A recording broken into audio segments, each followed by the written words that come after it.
السلام علیکم عزیز طلباء، آج ہم نماز کے ٹاپک پر گفتگو کریں گے۔ آپ کو پتہ ہے کہ یہ ہمارا دوسرا باب ارکان اسلام پر مشتمل ہے۔ تو ارکان اسلام میں ہم نے سب سے پہلے کلمہ شہادت کے متعلق پوری تفصیل سے لیکچر اٹینڈ کیا۔ تو وہ جو ہم نے کویسچن پڑھا تھا کلمہ شہادت کے متعلق، ویسے بورڈ کے اندر یہ لانگ کویسچن بنتا تو نہیں ہے، لیکن کالج میں یا ویسے کوئی پیپر سیٹر اس طرح کا کویسچن دے سکتا ہے کہ ارکان اسلام سے کیا مراد ہے، کلمہ شہادت پر تفصیلی نوٹ لکھیں۔ چلے بہرحال، دوسرا ہمارا جو رکن ہے ارکان اسلام میں، وہ کلمہ شہادت کے بعد جو سب سے اہم ترین رکن ہے وہ نماز ہے۔ اور کلمہ شہادت کے بعد جو پہلا رکن ہے، ویسے تو رکن 4 ہیں کلمہ شہادت کے بعد، نماز ہے، روزہ ہے، زکوٰۃ ہے، حج ہے، ان چاروں میں جو اہم ترین رکن ہے وہ یہ نماز ہے۔ تو سب سے پہلے ہم نماز کا مفہوم بیان کرتے ہیں۔ نماز کا لغوی معنی کیا ہے، اصطلاحی مفہوم کیا ہے؟ نماز کا لغوی معنی، نماز فارسی زبان کا لفظ ہے۔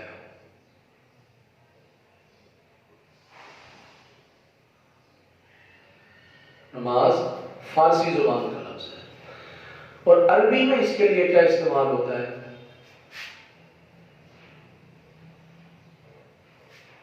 کیا لفظ ہے؟ صلاۃ۔ عربی میں اس لفظ صلاۃ کے بہت سے معنی ہیں۔ تو اس کا جو یہاں پر مفہوم ہے وہ ہے دعا کرنا، التجا کرنا، بندگی کرنا۔ یہ ہے نماز کا لغوی معنی، لغوی مفہوم۔ اصطلاحی مفہوم کیا ہے؟ اصطلاحی مفہوم یہ ہے کہ ایک مسلمان شخص کا عبادت کی نیت سے مخصوص طریقہ سے اور مخصوص اوقات میں اللہ تعالی سے دعا کرنا، التجا کرنا اور اس کی بندگی کرنا، عبادت کی نیت سے نماز کہلاتا ہے۔ ایک مسلمان شخص کا عبادت کی نیت سے مخصوص طریقے سے اور مخصوص اوقات میں اللہ تعالیٰ سے دعا کرنا، التجا کرنا اور اس کی بندگی و عبادت کرنا نماز کہلاتا ہے۔ کیونکہ نماز کے لیے مسلمان ہونا بھی ضروری ہے، مخصوص طریقہ بھی ضروری ہے، مخصوص اوقات بھی ضروری ہے۔ کیونکہ نماز کا ایک وقت ہے، جیسا کہ قرآن مجید میں ہے، ان الصلاۃ کانت علی المؤمنین کتابا موقوتا، کہ بے شک نماز مومنین پر مقررہ اوقات میں فرض کی گئی ہے۔ فجر کا ایک وقت ہے، ظہر کا ایک وقت ہے، عصر، مغرب، عشاء، ہر نماز کا ایک دورانیہ ہے۔ اس دورانی میں اگر نماز پڑھی جائے گی تو نماز ہو جائے گی، ورنہ قضا ہو جائے گی۔ اور مخصوص طریقہ، آپ کو پتہ ہے کہ مخصوص طریقہ کیسے ہم کانوں کو ہاتھ لگا کے نیت کر کے ہاتھ باندھتے ہیں، ہاتھ ہم کہاں باندھتے ہیں، اور اسی طرح قیام کرتے ہیں، قیام میں کیا کیا پڑھتے ہیں، قیام کے بعد پھر ہم رکوع میں جاتے ہیں، رکوع میں ہم کچھ تسبیحات پڑھنے کے بعد پھر سیدھے کھڑے ہو جاتے ہیں، قومے میں آ جاتے ہیں، پھر اس کے بعد سجدے میں جاتے ہیں۔ اس طرح یہ مخصوص طریقہ ہے۔ تو یہ ہو گیا مفہوم۔ آگے سوال ہے نماز کی فرضیت کب ہوئی؟ نماز کب فرض ہوئی؟ تو آپ کو پتا ہوگا 10 نبوی اور شب معراج، 27 رجب کہہ سکتے ہیں۔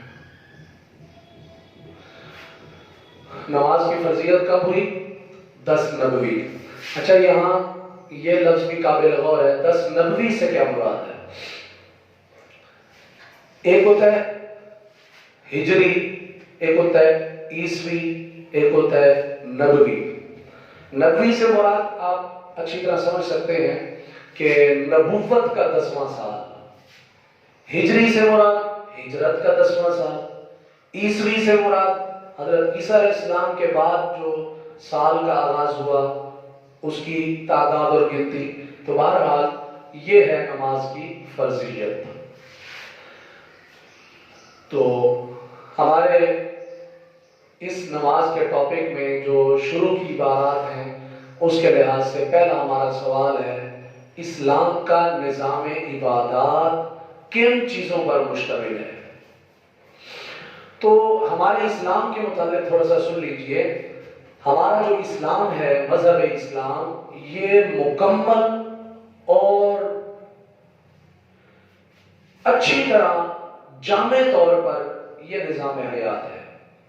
اسلام مکمل اور جامع نظام حیات ہے، یعنی نظام حیات زندگی کا جو نظام ہے اس کے تمام پہلوؤں کی تشریح کرتا ہے۔ یہ نہیں ہے کہ ایک پہلو کی تشریح کر لی اور دوسرے کے اندر دوسرا پہلو جو ہے وہ اپنا مخفی ہو جائے، واضح نہ ہو۔ نہیں، ایسی بات نہیں ہے۔ اسلام کا جو نظام ہے وہ پوری زندگی کی وضاحت کرتا ہے، پوری زندگی کے ہر پہلو کی رہنمائی کرتا ہے۔ تو اسلام کا جو نظام عبادات ہے، ہمارا اسلام جو ہے یہ ہمیں صرف چند اعتقادات نہیں دیتا۔ یہ نہیں کہ اللہ کو مان لو، رسولوں کو مان لو، فرشتوں کو مان لو، یوم آخرت پر ایمان رکھ لو، آسمانی کتابوں پر ایمان رکھ لو۔ تو یہ چند اعتقادات پر مشتمل نہیں ہے، بلکہ اسلام اپنے پیروکاروں کو، اپنے فالورز کو، اپنے ماننے والوں کو ان اعتقادات کے سانچے میں ایک مکمل نظام عبادات مہیا کرتا ہے۔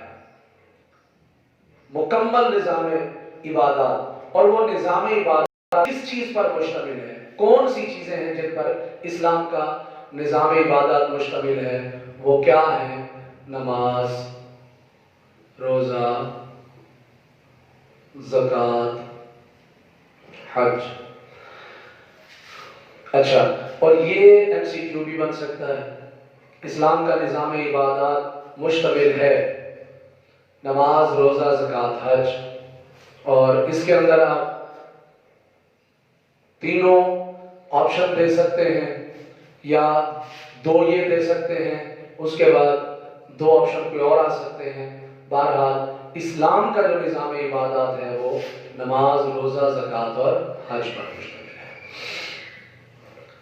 اس کے بعد ہم آگے چلتے ہیں، نماز کی اہمیت کیا ہے؟ قرآن کی روشنی میں نماز کی اہمیت، قرآن کی روشنی میں نماز کی اہمیت آپ بک پر دیکھیں، آیت لکھی ہے۔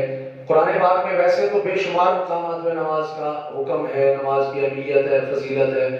تقریباً 700 مقامات سے بھی زیادہ قرآن مجید کے اندر نماز کا ذکر ہے، نماز کا کہیں فرضیت ہے، کہیں فضیلت ہے، کہیں تاکید ہے۔ تو بہرحال جو بک میں ہمیں آیت دی ہوئی ہے وہ کیا ہے؟ قرآن مجید کی آیت اقیم الصلاۃ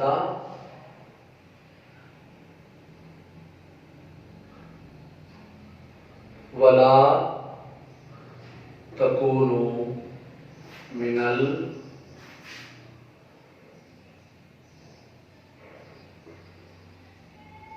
المشرکین۔ یہ آیت ہے اقیم الصلاۃ، قائم کرو نماز اور نہ ہو جاؤ مشرکین میں سے۔ تو یہاں ترجمے کے اندر بھی ایک ایم سی کیو بن سکتا ہے کہ قائم کرو نماز اور نہ ہو جاؤ